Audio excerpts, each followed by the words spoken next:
আসসালামু আলাইকুম। হ্যাপি হোমে হল থেকে ডাক্তার নীলুফা ইয়াসমিন। বহু বছর যাবৎ বিভিন্ন রোগের চিকিৎসা করে আসছি। আজকে আমি কথা বলবো জরায়ু ও স্তন ক্যান্সার প্রতিরোধে কিছু কার্যকর সতর্কতা নিয়ে। মেদবহুল নারীদের ইস্ট্রোজেন হরমোন বেশি তৈরি হয়, আর ইস্ট্রোজেন হরমোন বেশি হলে টিউমার উৎপাদনও বেশি হওয়ার সম্ভাবনা থাকে।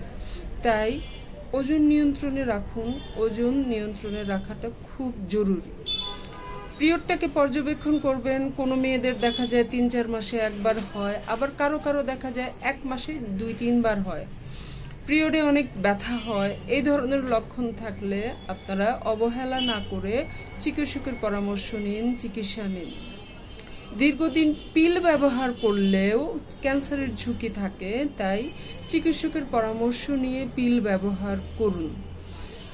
মানসিক চাপ এড়িয়ে চলুন, পর্যাপ্ত ঘুমান, স্বাস্থ্যকর খাবার খান, ফাস্ট ফুড এড়িয়ে চলুন, প্রসেস ফুড এড়িয়ে চলুন, তাহলে অনেকটাই ভালো থাকবেন। এরপরে আসুন স্তন ক্যান্সার প্রতিরোধে কিভাবে সতর্ক থাকতে পারি আমরা।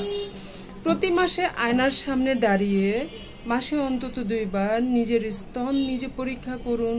ভালো করে একটু নেড়ে চেড়ে দেখুন কোনো কোনো গুটি দেখা যায় কিনা, কোনো মাংসপিণ্ড দেখা যায় কিনা, অস্বাভাবিক ফুলে গেছে কিনা, নিপলে রক্তপাত হয় কিনা, নিপল দিয়ে কোনো রস বের হচ্ছে কিনা।